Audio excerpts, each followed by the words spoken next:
नाज़रीन अस्सलामु अलैकुम। मैं हूं आपका मेज़बान साबिर शाकिर वफाकी दारुल हुकूमत इस्लामाबाद से कुछ ताज़ा तरीन और अहम मालूमात आपके साथ शेयर करते हैं। पाकिस्तान के हालात व वाक़यात, सियासी सूरत हाल पर एक नज़र।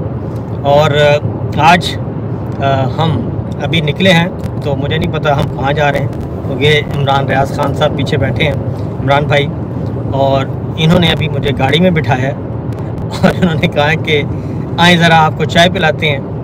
तो मैंने कहा चलें ठीक है, चाय पी लेते हैं। लेकिन उसके बाद चाय तो क्या पीनी थी, मुझे इन्होंने वो चप्पल भी नहीं पहनी थी। मैंने कहा चप्पल चेंज कर लेते हैं, उन्होंने कहा चप्पल भी नहीं चेंज करनी, बस आप निकले। तो मुझे नहीं मालूम कि हम कहाँ जा रहे हैं, लेकिन हम कहीं ना कहीं जा रहे हैं। हमारे साथ एक और दोस्त भी बैठे हैं, तो मैंने कहा चला इससे ज़रा फ़ायदा उठाएँ और आपसे थोड़ा सा गपशप लगाएँ। तो हम बग़ैर इत्तला के आ जाए हैं आपके पास, और मैंने कहा कि लाइव सेशन किया जाए। और मैं भी आपके पास बगैर इत्तला, और हम भी, और इमरान भाई भी मेरे पास बगैर इत्तला के आए और मेरे पीछे बैठे। इमरान भाई आप भी ज़रा हेलो हाय करें, उसके बाद फिर हम कोई। जी अस्सलाम वालेकुम। साबिर भाई को देखने वाले, सुनने वाले तमाम दोस्तों को, माओ बहनों को, भाइयों को, बुज़ुर्गों को, बच्चों को, सबको मेरी तरफ से अस्सलाम वालेकुम। और साबिर भाई को आज हमने ज़रा थोड़ा सा एंगेज किया अपने साथ, बड़ी मेहरबानी करते हैं। जब भी मैं कहता हूँ कहीं चले, पहले तो साबिर भाई की जाते नहीं थे, लोग इन्हें बुलाते रहते थे, लेकिन अब मैं क्योंकि घर देख लिया मैंने इनका, तो मैं जाता हूँ और जाके जब दिल करता है साबिर भाई को पिक कर लेता हूँ और साबिर भाई को लेके निकल जाता हूँ। अल्लाह का शुक्र है अभी भी हम एक बड़ी अच्छी जगह पे जा रहे हैं, और वो मैं नहीं बता रहा कहाँ जा रहे हैं, साबिर भाई के लिए सरप्राइज़ है। तो साबिर भाई भी खुश हो जाएंगे इंशाल्लाह। तो इंशाल्लाह जी। तो हम ज़रा आजकल हैं जी महाजरी समझें, क्योंकि हम अपने वतन से दूर हैं और हमारे अहले वतन, बल्कि हुक्मरान अहले वतन जो हैं, वो बदस्तूर हर रोज़ कोई ना कोई काम करते रहते हैं। और हम उनको कहते भी हैं कि हम इंतहाई सादा लोग हैं और आप ये काम ना करें, लेकिन वो समझ नहीं आ रही कि उनको कब ये पता चलेगा। हम इंतहाई सादा लोग, शरीफ लोग, और अपनी बात इंतहाई सॉफ्ट स्पोकन हम हैं। तो अभी पिछले दिनों आपने सुना होगा, पहले ज़रा उस पर बात कर लेते हैं। हमारे अकाउंट सारे इन्होंने बंद कर दिए हैं जी, और अभी आपने वॉइस ऑफ जर्मनी की भी रिपोर्ट पढ़ी होगी। तो हमारे अकाउंट्स बंद कर दिए, हमारी फैमिली के अकाउंट्स बंद कर दिए, सब कुछ कर दिया। तो मैं अपने उन दोस्तों से कहता हूँ जिन्होंने बंद किए हैं या करवाए हैं, तो उनसे कहता हूँ कि देखें, इस तरह के कामों से कोई फ़ायदा नहीं होना, और इसलिए हम सब पाकिस्तान के लिए काम कर रहे हैं। और आज अभी मैं और इमरान भाई इकट्ठे, मैंने एक ट्वीट किया है, और ट्वीट ये किया है कि मैंने DGISPR से मैंने DGISPR से रिक्वेस्ट की है, जनाब लेफ्टिनेंट जनरल अहमद शरीफ साहब से, हमारे भाई हैं। और उसके बाद दूसरी मैंने रिक्वेस्ट की है, DGM हैं मेजर जनरल मुश्ताक साहब। तो मैंने उनको ये कहा है, रिक्वेस्ट की है कि आप दोनों, जनाब अहमद शरीफ साहब और जनाब जनरल मुश्ताक साहब, 2.5 साल से आप मरियम साहिबा की और नवाज शरीफ साहब, शहबाज शरीफ साहब, इनकी खिदमत कर रहे हैं, इनकी कवरेज करवा रहे हैं। इनकी वजह से हमारे बहुत सारे दोस्तों को आपने ऑफेयर करवा दिया, उनका रोज़गार छीन लिया। हमारी एक रिक्वेस्ट है, मैंने ट्वीट किया कि आप नवाज शरीफ साहब से और मरियम साहिबा से एक ट्वीट करवा दें उनके ट्वीट अकाउंट से, पाक फौज जिंदाबाद, और दूसरा ये कि मोदी अंकल और मोदी भाई के ख़िलाफ़, कि उनके ख़िलाफ़ एक ट्वीट करवा दें।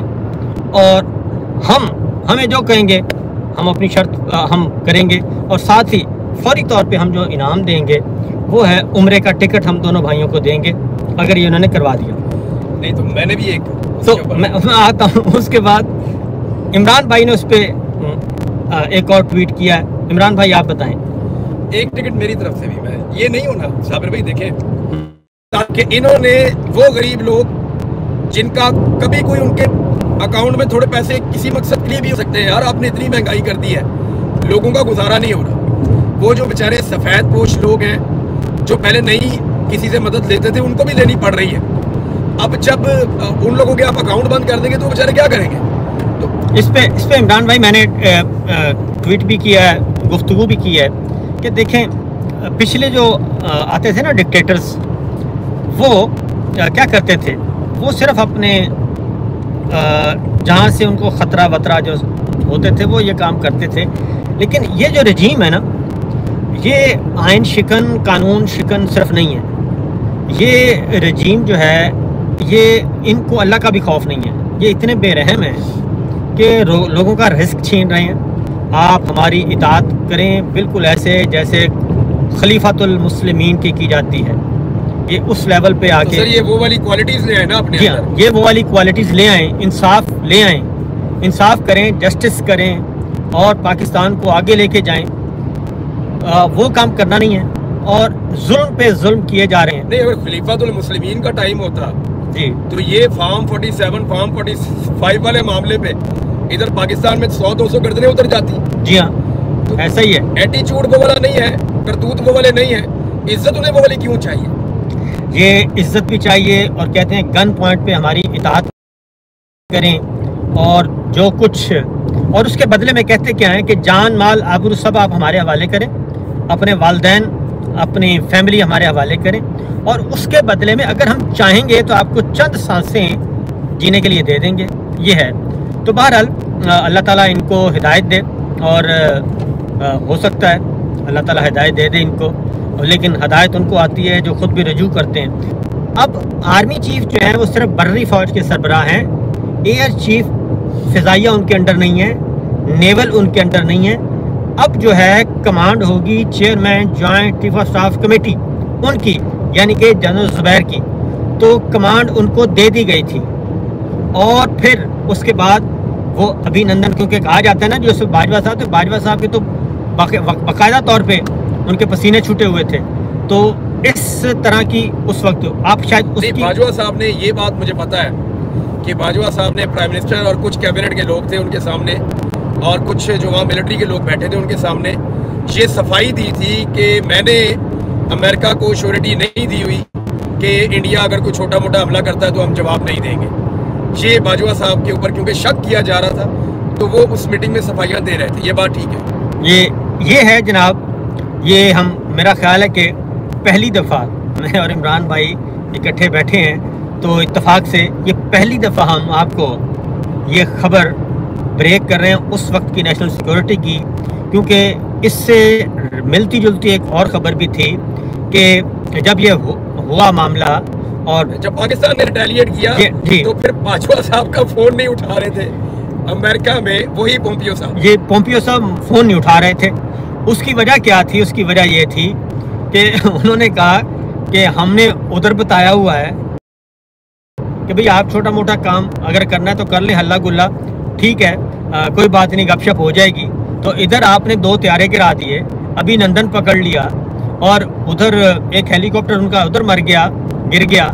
तो ये सब कुछ, तो उसके बाद फिर अगली बात ये हुई कि गालिबन पार्लियामेंट हाउस का टॉप फ्लोर था, टॉप फ्लोर पार्लियामेंट हाउस का स्पीकर का ऑफिस, उसमें स्पीकर का चैम्बर एक नॉर्मल है ना, एक ऊपर है जहाँ पे ये वो चैम्बर है जहाँ पे परवेज़ मुशर्रफ साहब ने आके जब जमाली साहब को गिराना था तो इंटरव्यू किए थे वहाँ बैठ के, तो उसको सदर का चैम्बर भी कहा जाता है। तो वहाँ पे मौजूद ये इनकी कॉल आई जनरल बाजवा साहब की स्पीकर को और चेयरमैन सेनेट को, और उन्होंने कहा जी कि आ रहे हैं, तो फौरी तौर पे ऊपर वाले चैम्बर में पहुँचे। तो वो ऊपर वाले चैम्बर में उनका इंतज़ार कर रहे थे और उसमें चेयरमैन सेनेट साजिद संजरानी साहब भी थे, स्पीकर साहब भी थे और कोई स्टाफ भी जो होता है। इसी दौरान बाजवा साहब आ गए।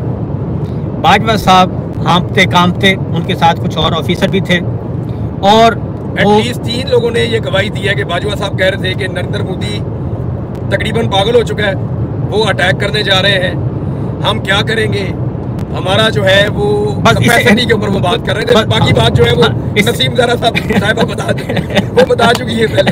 इससे ज़्यादा बात हम नहीं करेंगे क्योंकि हम फिर भी नेशनल सिक्योरिटी को समझते हैं, लेकिन बाजवा साहब ने तमाम हदें उस दिन फलांग दी। नहीं, लेकिन नसीम ज़ारा साहब ने और हामिद मीर साहब ने हाँ इसके बारे में पहले बता दिया। हाँ बता दिया, लेकिन बहरहाल हम फिर भी एहतियात करते हैं कि नहीं, क्योंकि वो झूठ बोल रहे थे। अगली बात यह है कि पाकिस्तान के पास इतनी कैपेसिटी है और पाकिस्तान के पास उससे कहीं ज़्यादा कैपेसिटी है जितनी ये समझते हैं, लेकिन ज़रूरत है कि ऊपर तगड़ी क़यादत बैठी हो। तो उसके बाद हुआ ये जी कि इस सेशन में कुछ इमरान भाई बात करेंगे, कुछ मैं करूँगा। उसमें हुआ ये कि बाजवा साहब इन्होंने कहा, अच्छा वो हाँप कांप रहे थे, ये 3 से ज़्यादा गवाही हैं जो इमरान भाई ने कहा। तो एक तो मौजूदा स्पीकर भी है ना, एक मौजूदा स्पीकर भी हैं, असद कैसर साहब भी हैं, सादिक संजरानी साहब भी हैं। और अच्छा मैं आपको एक बात बताऊं कि जो अयाज सादिक है ना, इनको ये आई विटनेस नहीं है। हाँ, नहीं, इनको हमला जो था ना वहाँ पे, क्योंकि ये बात है। हाँ, इनको स्पीकर के अमले ने बताया कि जनाब बाजवा साहब की ये हालत थी, कैफियत। तो हुआ ये कि ये आए और इन्होंने यानी कि यूं घूम रहे थे, कभी इधर जा रहे हैं कभी उधर जा रहे हैं, तो मेरी की तरह। तो उन्होंने कहा लबो कुरैशी कितने है और शाह महमूद कुरैशी कितने है, जल्दी जल्दी मिलाओ, गल करो, नहीं तो बहुत कम खराब होने वाला है। और कितने ने पंजाबी चल रहे। तो सादिक संजरानी साहब ने कहा कि जनरल साहब क्या हो गया, हौसला करें, बैठें, पानी पिए। इसी दौरान मेरा ख्याल है असद कैसर साहब ने या किसी ने शाह महमूद कुरैशी साहब से रब्ता किया और उनको बताया भाई आप अपने अमेरिकन काउंटर पार्ट से बात करें और कुछ करें। तो इमरान भाई ओवर टू यू। बिल्कुल, शाह साहब ने जब कोई आधे घंटे का टाइम मांगा था, पहली कॉल जब की शाह साहब ने जी, और फिर 10 से 15 मिनट में वापस जवाब आ गया था। और उसमें जवाब ये था कि आप जो इंडियन पायलट है उसको गुडविल जेस्चर के तौर पे वापस करें और अभी सीज फायर रहेगा, इंडिया कोई काउंटर अटैक नहीं करेगा। और उसके बाद जो एनी शाहिदीन है उनका ये कहना था कि बाजवा साहब ने सबसे पहले अपनी स्टिक वो मैं किधर रख बैठा हूँ, वो पकड़ के उन्होंने अपनी बगल में दबाई और वापस फिर दोबारा वापस जर्नल बन गए, दोबारा वो बन गए। और उसके बाद एनी शाहिदीन बताते हैं वो कहते हैं कि जी हम हैरान हो गए कि ये 5 मिनट के अंदर 20 मिनट अंदर ये 3 हमने रूप देखे। तो बहरहाल जी, अच्छा लेकिन एक बात साबिर भाई, हाँ जी, देखिए जब हम ये बात कह रहे हैं ना, तो हम अपनी फौज की कैपेसिटी पे, कैपेबिलिटी पे बात नहीं, बिल्कुल नहीं। हम ये बात नहीं कर रहे हैं कि खुदा ना खास्ता हमारी फौज लड़ाई से डरती है, बिल्कुल हम लोग बिल्कुल नहीं डरते, ना फौज डरती है। लड़ाई जब हो जाए तो हो जाए, देखी जाएगी। और लड़ाई जब लगती है तब पता चलता है कौन कितने पानी में है। और पाकिस्तान की फौज ने बार बार अपना मेटल साबित भी किया है। हम बात कर रहे हैं उस बुज़दिल क़यादत की कि जो ना सिर्फ बाद औक़ात गलत फैसले लेती है, बल्कि वो दिखते किसी और तरह के हैं और होते किसी और तरह के हैं। यानी पाकिस्तानी अवाम को मारना हो तो जनरल बाजवा ने एक बहुत बड़ी पाकिस्तान की शख्सियत को, ये आपके सामने नाम आ जाएगा इंशाअल्लाह कुछ दिनों में और चीज़ें आपको पता चल जाएंगी, क्योंकि अब बातें खुल रही है ना। जनरल बाजवा ने पाकिस्तान की एक बहुत ताकतवर और बड़ी शख्सियत को शहीद अरशद शरीफ की शहादत पे एक जुमला कहा था कि 5000 निकलेंगे 5000 मार दूंगा, 10,000 निकलेंगे 10,000 मार दूंगा।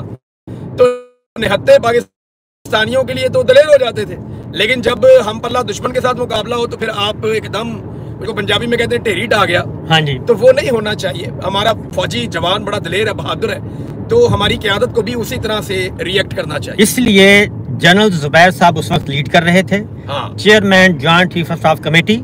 और मैं अगली बात रिकॉर्ड पे बता दूं कि जब बालाकोट हुआ ना, बालाकोट से पहले बल्कि पुलवामा हुआ, तो चेयरमैन जनरल जुबैर साहब ने अपने काउंटर पार्ट अमेरिका को 3 कॉल्स की कि ये फॉल्स फ्लैग ऑपरेशन है, ये इस तरह से हमारे पास इत्तलात हैं, ये हरकत करने लगे हैं, इनको रोकें। तो जनरल जुबैर के काउंटर पार्ट ने रिंग बैक नहीं किया। मैं आपको ये रिकॉर्ड पे बता रहा हूँ, ऑन द रिकॉर्ड, ठीक है, रिंग बैक नहीं किया। उसके बाद हुआ ये कि जब इन्होंने बालाकोट कर दिया, बालाकोट करने के बाद जनरल जुबैर को chairman, American chairman counter part का फोन आता है और फोन करके वो ये कहते हैं, जो बात आप कह रहे हैं ना कि कहीं ना कहीं गारंटी थी, वो फोन करके कहते हैं जनरल जुबैर साहब को कि जनाब आप रिस्ट्रेन करें, हम सिचुएशन को संभालते हैं। बालाकोट जब हो गया तो जनरल जुबैर साहब कहा कि मैं 3 कॉल्स मेरी वहाँ पे पड़ी हैं आपकी टेबल पे, आपने रिंग बैक नहीं किया, अब वी विल रिस्पॉन्ड, ये उन्होंने कहा था, we will respond, we shall respond. National policy prime minister ने कहा हुआ था, ये उन्होंने जनरल जुबैर ने ये कहा और फिर हमने जवाब दिया। और ये सिचुएशन है। इसलिए ये जो बात है ना जी कि जो इमरान भाई ने बात की, हमारे पास हमारी कैपेसिटी भी है, हमारी कैपेबिलिटी भी है, हम लड़ना भी जानते हैं, हम सब कुछ करना जानते हैं। अच्छी बात यह है कि हमें मरना भी आता है, हमें मरना भी आता है। ये सबको नहीं आता। जी हाँ, दुनिया के बाद बेहतरीन हथियार है। हाँ, हमें इज्जत के साथ जो है वो मुकाबला करना, मरना, मार खाना भी आता है। जी हाँ, तो इसलिए ये हम उस वक्त के सुरमा की बात बता रहे हैं, जनरल साहब की, बाजवा साहब की, कि बाजवा साहब जो हैं जो कंप्रोमाइज लीडरशिप हो। इसलिए आज भी हम अब वापस आते हैं, आज भी जो बात की जा रही है तो कि एक दबंग लीडरशिप की ज़रूरत है। और वैसे भी मरियम साहबा ने तो पहले ही पंजाब को जो है किसानों को मार दिया है और उनकी फसलें बर्बाद कर दी हैं, और ये अगली उस्ताद ये आन पड़ी है। इसलिए फिर अगली बात यह है कि पानी अगर डैमों में नहीं जाएगा, हमारी बिजली पैदा नहीं होगी। गवर्नमेंट का सर अपना जो तखमीना उसके मुताबिक साबिर भाई 5.5 मिलियन टन गंदम कम पैदा हुई है, ये गवर्नमेंट का है। जी हाँ, और मेरे जो सोर्सेज हैं या आप किसान रहनुमा से बात करें तो वो 8 से 9 मिलियन टन की बात करते हैं। अगर 5.5 मिलियन टन भी कम हुई है तो सर आपको अरबों डॉलर की गंदम इंपोर्ट करनी पड़ेगी। ये बोझ कौन उठाएगा? और किसानों को फायदा अपने पाकिस्तानियों को नहीं दिया, ये अब फायदा उठाएंगे रशियन किसान, या जिन मुल्कों से आप गंदम इंपोर्ट करेंगे, या आप जाएंगे यूक्रेन जाएंगे, सर, सबसे ज्यादा फायदा तो जी हमारे वो उठाएंगे जिन्होंने इंपोर्ट करनी है। एग्जैक्टली, ये तो चलो लोकल है ना, वो किक बैक्स जो नहीं सर, किक बैक्स होता है ना, अपने किसान को नहीं देना किक बैक्स की सूरत में। क्योंकि आपने देखा नहीं, नदीम अफजल चांद साहब जो कह रहे हैं, जो नकवी साहब के जमाने में जो हुआ था, जो निगरान हुकूमत ने की थी गंदम, तो वो कह रहे हैं 1700 अरब रुपए का वो स्कैम है। 1700 अरब रुपए का जो गंदम इंपोर्ट की गई थी उस वक्त। तो इसलिए ये कोई मामूली बात नहीं है, ये गैर मामूली एक धंधा है जो कि किया जाता है। तो ये सिचुएशन है। तो मेरा ख्याल है कि हमारा सफर भी मुकम्मल होने वाला है, हम पहुंचने वाले हैं। तो इमरान भाई आप जरा गपशप लगाएं। आबादी आ गई है, हाँ जी, और हम पहुंचने वाले हैं थोड़ी देर में। फिर साबिर भाई को दिखाते हैं उन्हें क्या दिखाने लाए। हाँ, वैसे सोशल मीडिया पे कुछ चीजें आई जाएंगी, साबिर भाई सबको पता चल जाएगा। बिल्कुल ठीक है, बड़ी अच्छी जगह है, और यहाँ पे आपको बहुत सारी ऐसी चीजें देखने को मिलेंगी जो साबिर भाई, हम मुसलमान होने के नाते हम बोलते हैं कि वो देखें, कुछ मुकद्दस चीजें। एक दोस्त है, उन्होंने बताया कि यहाँ पे आज वो लोगों को दिखाई जाएंगी, तो उन्होंने कहा जी आप आ जाएं, तो वहाँ हम जा रहे हैं। बहुत शुक्रिया जी। और मैं ज़रा इसको देख लेता हूँ कि ये बंद कैसे होना है, इसलिए आपने कोई ऐसी बात नहीं करनी। नहीं, मैं वैसे भी नहीं कोई ऐसी बात ऐसी बात नहीं करनी। तो आप सब लोगों का बहुत बहुत शुक्रिया, क्योंकि आज मैं अपने बाकायदा, ये आपने पहली दफ़ा किया है? जी, ये पहली दफ़ा किया है मैंने, क्योंकि ये आपकी बरकत की वजह से हुआ है क्योंकि आप साथ थे। तो इंशाल्लाह जी हो सकता है हम वापसी में भी करें। इजाज़त दीजिए, अल्लाह हाफिज़।